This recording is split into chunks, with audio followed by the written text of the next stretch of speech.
हरे कृष्णा। मैं विंताशा सचदेवा दोबारा आ गई हूँ भागवत गीता फर्स्ट अध्याय का सेकंड श्लोक पढ़ने।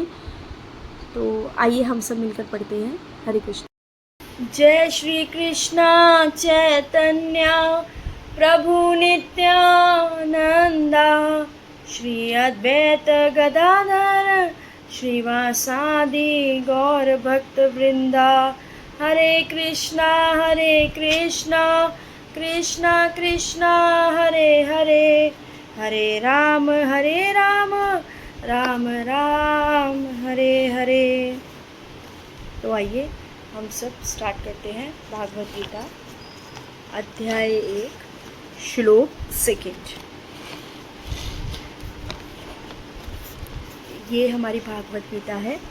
भागवत गीता यथारूप शीला प्रभुपाद जी के द्वारा लिखी गई है। हमारे गुरुदेव हिज ग्रेस भक्ति वेदांत एसी शीला प्रभुपाद जी के द्वारा ये लिखी गई है। इस भागवत गीता जो है इसके अंदर बिल्कुल भगवान की वाणी एज इट इज़ लिखी गई है, इसलिए इसका नाम एज इट इज़ है। इसमें जैसा भगवान ने बोला गया है वैसा ही लिखा गया है। इस भागवत गीता में कुछ चेंजेस बिल्कुल भी नहीं है, कुछ भी चेंजेस नहीं है। तो आइए हम सब मिलके भागवत गीता अध्याय 1 श्लोक संख्या 2 शीला प्रभुपाद जी के द्वारा। शीला प्रभुपाद की जय। संजय वाचः दृष्टा तु पांडवा अनेकम वन्यूयम दुर्योधन तथा आचार्यम उपस्यम राजा वचनम अब्रीवत। तात्पर्य तथा अनुवाद शीला प्रभुपाद जी के द्वारा। शीला प्रभुपाद की जय। संजय ने कहा, हे राजन, पांडुपुत्रों द्वारा सेना की व्यूह रचना देखकर राजा दुर्योधन अपने गुरु के पास गया और उसने ये शब्द कहे।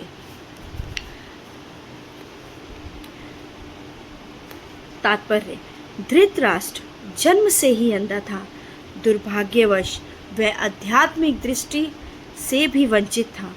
वह यह नहीं जानता था कि उसी के समान उसके पुत्र भी धर्म के मामले में अंधे हैं, और उसे विश्वास था कि वे पांडवों के साथ कभी भी समझौता नहीं कर पाएंगे, क्योंकि पांचों पांडव जन्म से ही पवित्र थे। फिर भी उसे तीर्थ स्थान के प्रभाव के विषय में संदेह था। इसलिए संजय युद्ध भूमि की स्थिति के विषय में उसके प्रश्न के मंतव्य को समझ गया। अतः वह निराश राजा को प्रोत्साहित करना चाह रहा था।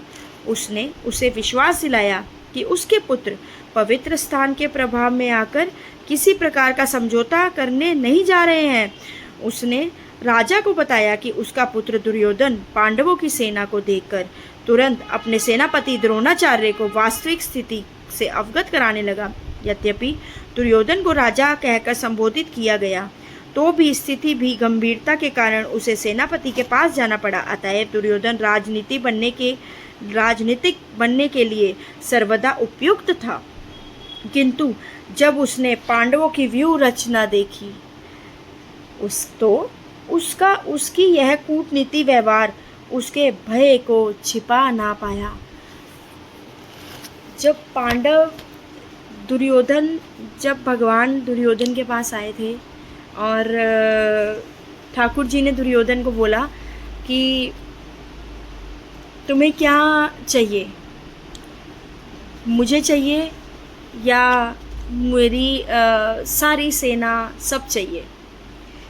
तो ठाकुर जी ने एक कंडीशन रखी कि मैं पूरी जो भी महाभारत हुई थी उसके अंदर मैं कोई अस्त्र शस्त्र नहीं उठाऊंगा। अब बताओ, दुर्योधन फर्स्ट प्रायोरिटी दुर्योधन को दी। अब दुर्योधन को बोला कि अब बताओ दुर्योधन कि अब तुम्हें क्या चाहिए, तुम चुन सकते हो, या तो मेरी सेना लो या मुझे। तो दुर्योधन इतना ही जन्म से अंधा था, आध्यात्मिक रूप से अंधा था कि उसको इतनी समझ ही नहीं थी कि उसको क्या चुनना चाहिए। उसने भगवान की सेना को चुना लड़ाई के लिए, युद्ध के लिए। उसको ये नहीं पता था कि वो भगवान, जहाँ भगवान होंगे वहाँ तो जीत हम अवश्य ही होगी। तो वो आध्यात्मिक रूप से भी अंधा ही था। तो उसने सेना को चुना। तो उसको था कि मैं बहुत ज़्यादा बलशाली हो जाऊंगा, ठाकुर जी की सेना भी साथ में है, मेरी सेना भी साथ में है, तो मेरे साथ भीष्म पितामह है जो आज तक किसी युद्ध में हारे नहीं हैं। तो वो, उसको एक अहंकार आ गया था कि मेरे साथ सब होएंगे, ठाकुर जी क्या कर लेंगे।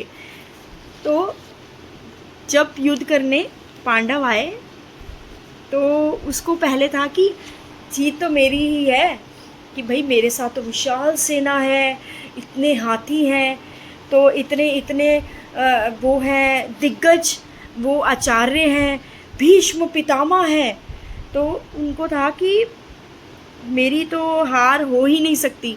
लेकिन जब अर्जुन आए सेना में तो दुर्योधन बिल्कुल ही भौचक्का रह गया। वो अपने भय को छुपा ही नहीं पाया। उसने देखा कि इतनी सेना और ठाकुर जी खुद अपने अर्जुन का सेवक बन के आ रहे हैं, उनका रथ चला रहे हैं। कहते हैं भगवान भक्त वत्सल होते हैं, अपने भक्तों के लिए कुछ भी कर जाते हैं। तो ऐसे ही अपने भक्त के लिए ठाकुर जी ने अर्जुन का रथ चलाया, अर्जुन के सेवक बन गए। तो इसलिए इस श्लोक में यही बताया गया है कि कैसे दुर्योधन जो था, दुर्योधन ने जाके बोला, सारे आचार्यों को बोला कि देखो देखो देखो इनकी व्यूह रचना, देखो देखो इनकी सेनाएं, देखो कौन कौन खड़ा है यहाँ पे। द्रोणाचार्य को जाके बोला, फटाफट अपने रथ से उतरे और द्रोणाचार्य के पास गए और उनको बताने लगे, अपना भय छुपा नहीं पा रहे थे तो उन बताने लगे कि ये क्या क्या हो रहा है, इनकी सेना देखो, ये क्या हो गया, जो कि दुर्योधन को एक्सपेक्टेड नहीं था, वो चीज़ हुई। तो नेक्स्ट श्लोक हम कल पढ़ेंगे। लेट हो गया हमारा, 2 डेज़ लेट हुआ, 2-3 डेज़, उसके लिए क्षमा। अधिक मास चल रहा है, अधिक मास के अंदर जितना ज़्यादा से ज़्यादा हो सकता है पूजा करनी चाहिए, पाठ करना चाहिए, हमें दान करना चाहिए, जप करना चाहिए। चौराष्टकम आता है, चौराष्टकम पढ़ना चाहिए, जगन्नाथ अष्टकम पढ़ना चाहिए, जितना ज़्यादा से ज़्यादा हो सकता है जप करना चाहिए, गंगा स्नान करनी चाहिए, धाम वास करना चाहिए। स्पेशली जो गृहस्थ हैं, जो पूरा साल गृहस्थी में व्यस्त रहते हैं, कहीं नहीं जा सकते, उनको इस मंथ सब कुछ छोड़ छाड़ के सिर्फ 1 महीना भगवान ने दिया है, जो कि इसके अंदर जितनी भक्ति हो सके करनी चाहिए। तो आशा करती हूँ कि आप सब भी अपना जप स्ट्रॉन्ग करेंगे और मुझे ब्लेसिंग देंगे कि मैं भक्ति मार्ग पे चल पाऊँ और अपनी जप कर पाऊँ, जप स्ट्रॉन्ग कर पाऊँ। प्लीज़ मुझे ब्लेसिंग दीजिएगा। कुछ त्रुटि हो गई हो तो माफ़ी। एक कोशिश है बस भागवत गीता पढ़ने की। इसी माध्यम से शायद मैं भागवत गीता अध्ययन कर पाऊँ डेली। और बस यही कहना चाहूँगी, अधिक मास में प्रयास कीजिएगा सारे कि ज़्यादा से ज़्यादा जप हो सके, ज़्यादा से ज़्यादा रीडिंग हो सके, और धाम वास ज़रूर कीजिएगा। और मतलब अधिक मास स्पेशल मंथ है, सब कुछ करना चाहिए इसके अंदर। हरे कृष्णा। और अगर मेरी वीडियो, मेरा प्रयास थोड़ा सा भी पसंद आए तो लाइक कीजिएगा, शेयर कीजिएगा और कमेंट करना मत भूलना। कुछ समझाना हो तो प्लीज़ कमेंट के ज़रिए समझा सकते हैं। हरे कृष्णा। राधे राधे। राधा रमन लाल की जय। राधा रमन जयते। हरे कृष्णा। श्रीमद् भागवत गीता अध्याय 2 श्लोक 2 प्रार्थना करेंगे भगवान से कि हमें भगवान अंधकार से निकाले और हमें अपनी दिव्य ज्ञान प्राप्त करें। तो हम अपने गुरु महाराज से सबसे पहले प्रार्थना करेंगे। उसके बाद गुरु महाराज जो है हमारे, वो हमारे लिए भगवान से प्रार्थना करेंगे। तो आइए सब मिलकर बोलेंगे। ओम ज्ञानतिमिरन्धस्य ज्ञानाञ्जनशलाकया चक्षुरुन्मीलितं येन तस्मै श्रीगुरुवे नमः।